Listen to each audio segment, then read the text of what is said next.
الرحيم أقيموا الصلاة وآتوا الزكاة واركعوا مع الراكعين. اور تم نماز کو قائم کرو، زکوٰۃ ادا کرو، رکوع کرنے والوں کے ساتھ رکوع کرو۔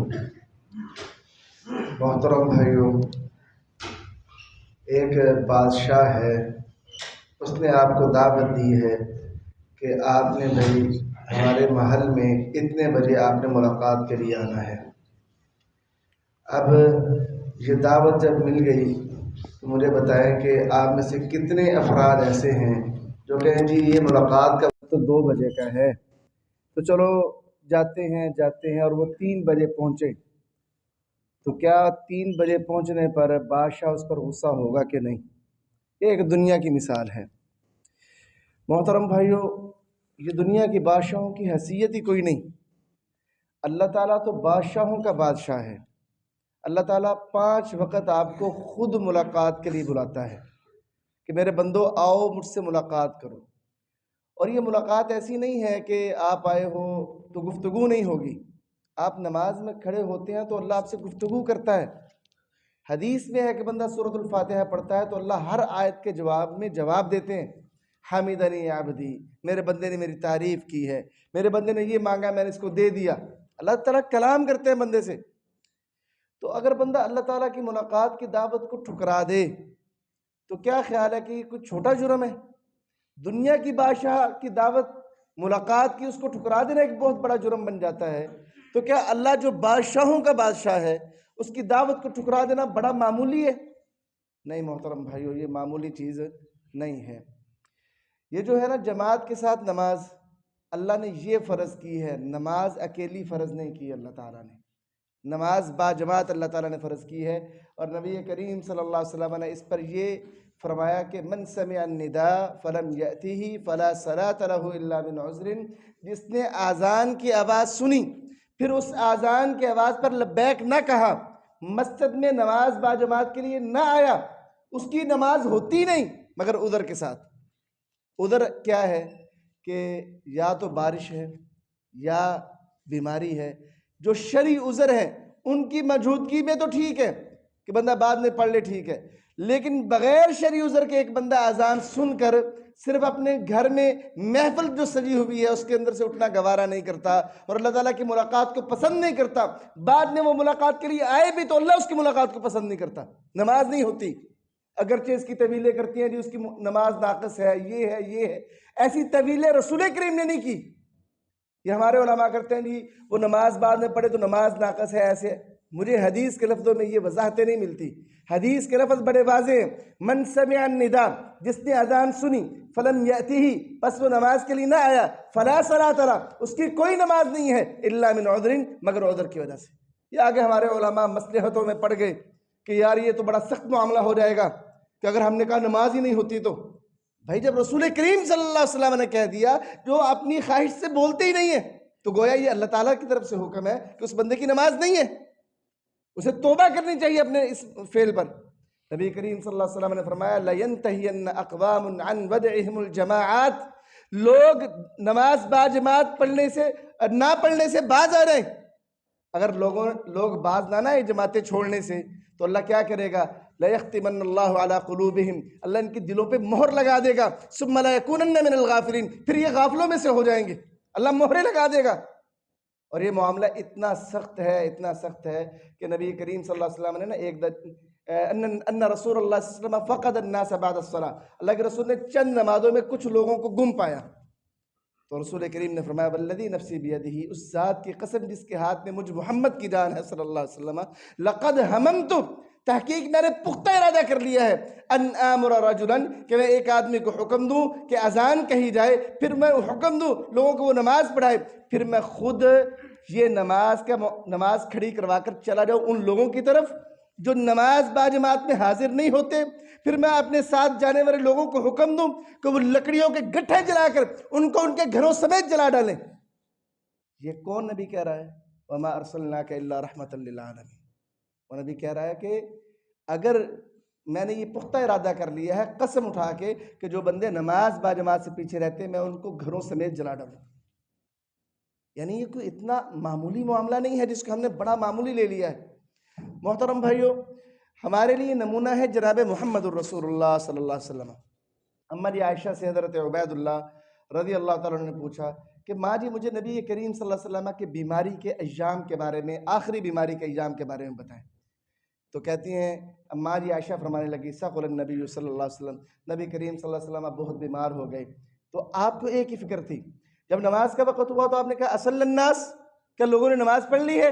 تو ہم نے کہا نہیں، لا ہم ینتظرونک، نہیں اللہ کے رسول وہ آپ کا انتظار کر رہے ہیں۔ کہ ٹھیک ہے، صنع الایمان فی المخزب، ایک ٹب کے اندر پانی رکھو، پانی رکھا گیا تو اللہ کے رسول نے غسل کیا، ثم ذهب لینوء فاغمی، جب آپ نماز کروانے کے لیے کھڑے ہوئے گھر سے جانے کے لیے تو آپ پر غشی طاری ہو گئی، بے ہوشی طاری ہو گئی، تو آپ پھر وہیں رہ گئے۔ ثم افاق، جب آپ کی غشی دور ہوئی پھر پوچھا اصل الناس، کہ لوگوں نے نماز پڑھ لی ہے؟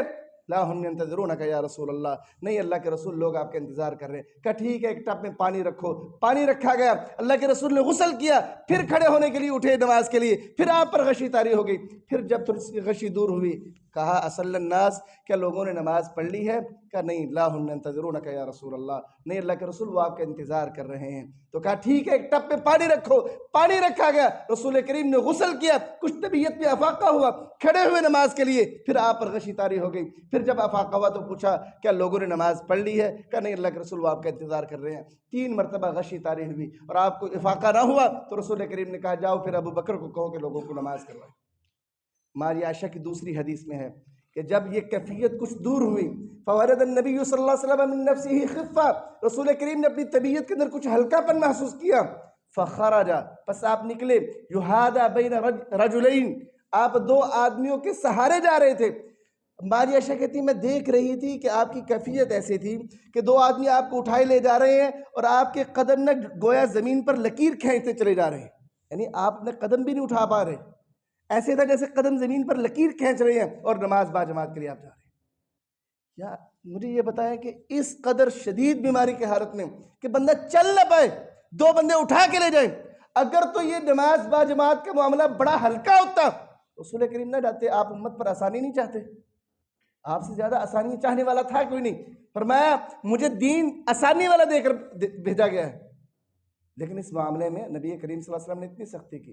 اور وہ نبینا صحابی کی حدیث، ابن ام مکتوم کی وہ مشہور حدیث، نبی کریم صلی اللہ علیہ وسلم کے پاس آئے، یا رسول اللہ بأبی و امی انا کما ترانی، اللہ کے رسول میرے ماں باپ آپ پر قربان، میری حالت تو دیکھ رہے ہو، قد ذہب بصری، میری نظر چلی گئی ہے، ورق عظمی، میری ہڈیاں کمزور ہو گئی ہیں۔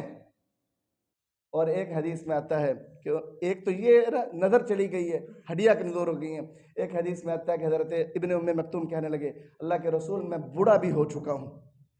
پھر ایک حدیث میں آتا ہے کہ حضرت ابن ام مکتوم نے یہ عذر بھی پیش کیا، اللہ کے رسول ان المدینہ کثیرۃ الحوام والسباع، اللہ کے رسول مدینے کے اندر کیڑے مکوڑے حشرات الارض کی کثرت ہے اور درندے بڑے ہیں مدینے میں۔ اور پھر ایک عذر یہ کیا، اللہ کے رسول ان بینی و بین المسجد، میرے گھر اور مسجد کے درمیان نخلا و شجرا، بہت بکثرت درخت اور کھجور کے درخت ہیں، بوڑھا ہو چکا ہوں، نظر کمزور ہو چکی ہے، ہڈیاں کمزور ہو چکی ہیں، نبینا نظر نہیں آتا، اور میرے اور مسجد کے درمیان درندے ہیں، حشرات الارض ہیں، اور میرے اور مسجد کے درمیان جنگلات ہیں، درخت بکثرت ہیں۔ اور ایک آتا ہے انہو لیس لی قائد یقودنی الی المسجد، اللہ کے رسول مجھے لانے والا بھی کوئی نہیں، نبینا ہوں، لانے والا کوئی نہیں، بوڑھا ہو چکا ہوں، ہڈیاں کمزور ہو چکی ہیں۔ تو رسول کریم صلی اللہ علیہ وسلم سے پوچھنے لگے اللہ کے رسول کیا دین میں میرے لیے کوئی اجازت پاتے ہیں آپ کی نماز سے پیچھے رہ جاؤں، گھر پڑھ لوں؟ تو نبی کریم صلی اللہ علیہ وسلم نے کہا ہاں ٹھیک ہے گھر پڑھ لوں۔ جب واپس جانے لگے نا تو کہا ایک منٹ بات سنو، حضرت ابن ام مکتوم آئے، کہا حل تسمع النداء للصلاۃ، کیا نماز کے لیے اذان سنتے ہو؟ کہا یا رسول اللہ اذان تو سنتا ہوں۔ کہا پھر لا اجد لک رخصہ، میں تمہارے لیے کوئی رخصت نہیں پاتا۔ یار ابن ام مکتوم سے زیادہ عذر ہمارے پاس ہوں گے، بوڑھا ہو چکا ہوں، نگاہ کوئی نہیں، ہڈیاں کمزور ہیں، لانے والا کوئی نہیں، میرے اور مسجد کے درمیان بکثرت درخت ہیں اور درمیان میں درندے ہوتے ہیں، حشرات الارض کی کثرت ہے، کیا اتنے عذروں کے باوجود ہمارے آج مجھے یہ یقین ہے کہ یہ عذر آپ کسی مولوی صاحب کے پاس رکھیں گے نا تو وہ کہے گا ٹھیک ہے یہ آپ کے اتنے عذر ہیں تو آپ گھر رہ لو، گھر نماز پڑھو۔ لیکن نبی کریم صلی اللہ علیہ وسلم چونکہ انہیں علم تھا آپ نے امت کو سمجھانا تھا کہ یہ نماز کا معاملہ اتنا آسانی والا معاملہ نہیں ہے کہ آپ گھر بیٹھے رہو، جب دل چاہا دکان پہ نماز پڑھ لی، جب دل چاہا بازار میں نماز پڑھ لی، محفل سجی ہوئی محفل نہیں چھوڑنی، جب محفل ختم ہوگی تب نماز پڑھ لی۔ یہ معاملہ ایسا نہیں ہے۔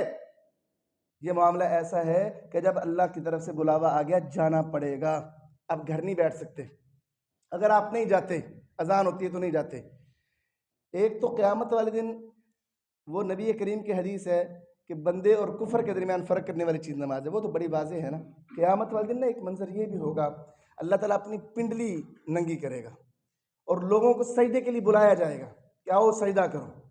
اب جو لوگ اذان سن کر مسجد میں نماز کے لیے نہیں نہ آتے تھے، یہ سجدہ کرنا چاہیں گے، کر نہیں پائیں گے، اور یہ اس وقت ذلت ہوگی ان کے لیے۔ اور یہ میں نہیں کہہ رہا، سورہ قلم کے اندر اللہ تعالیٰ فرماتے ہیں یوم یکشف عن ساق، جب پنڈلی سے پردہ ہٹایا جائے گا، وَيُدْعَوْنَ إِلَى السُّجُودِ، اور سجدے کی طرف وہ بلائے جائیں گے، فَلَا يَسْتَطِيعُونَ، پس وہ طاقت ہی نہیں رکھیں گے، خَاشِعَةً أَبْصَارُهُمْ، ان کی نگاہیں جھکی ہوں گی، تَرْهَقُهُمْ ذِلَّةٌ، ان پر ذلت ان کو گھیرے ہوئے ہوں گی، وَقَدْ كَانُوا يُدْعَوْنَ، اور تحقیق وہ بلائے جاتے تھے، إِلَى السُّجُودِ، سجدوں کی طرف، وَهُمْ سَالِمُونَ، اس حال میں کہ وہ صحیح سالم تھے، انہیں سجدوں کی طرف بلایا جاتا تھا، وہ آتے نہیں تھے۔ حضرت عبداللہ بن عباس کہتے ہیں اس آیت کا مطلب یہ ہے كَانُوا يَسْتَمِعُونَ الْأَذَانَ وَالْإِقَامَةَ، وہ لوگ اذان اور اقامت کو سنتے تھے، فَلَا يَجِيبُونَ، پس وہ جواب نہیں دیتے تھے، اسے قبول نہیں کرتے تھے، اس ملاقات کی دعوت کو، مسجد میں نہیں آتے تھے۔ قیامت والے دن اللہ تعالیٰ ان سے توفیق ہی چھین لے گا کہ وہ سجدہ کرے۔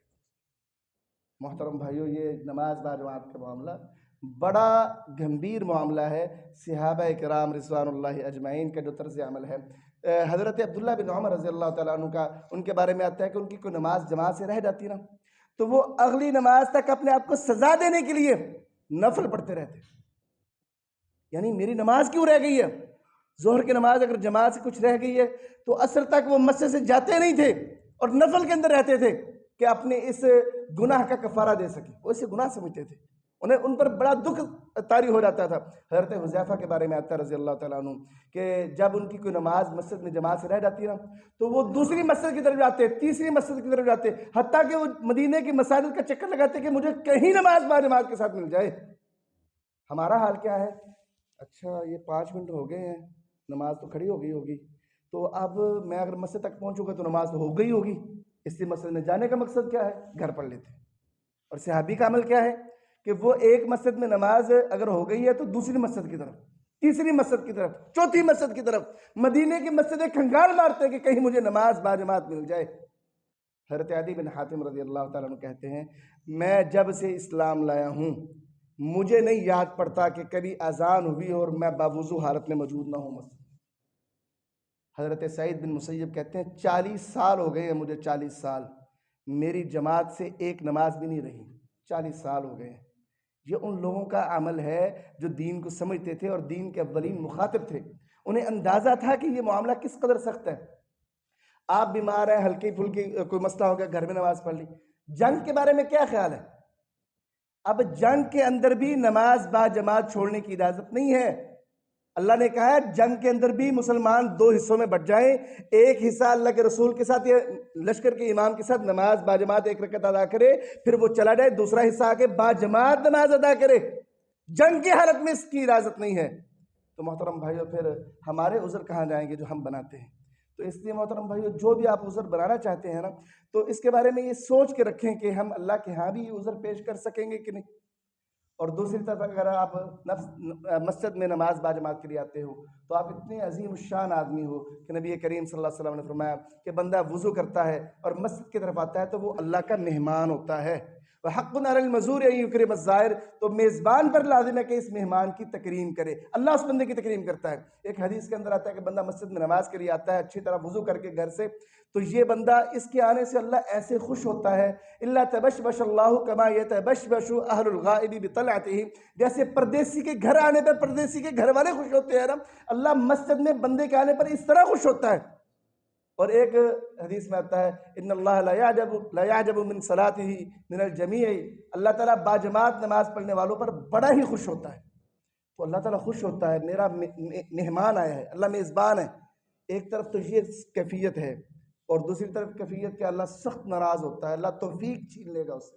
اور جہنم اس کا ٹھکانہ ہوگا۔ اب ہم نے یہ طے کرنا ہے کہ ہمارا ٹھکانہ کیا ہو، ہم نے اللہ کو راضی کرنا ہے، اللہ کی ملاقات کے لیے جانا ہے کہ نہیں جانا۔ اللہ تعالیٰ نے ہمیں دنیا میں اختیار دیا ہے، اب ہم یہ اختیار حاصل کر سکتے ہیں۔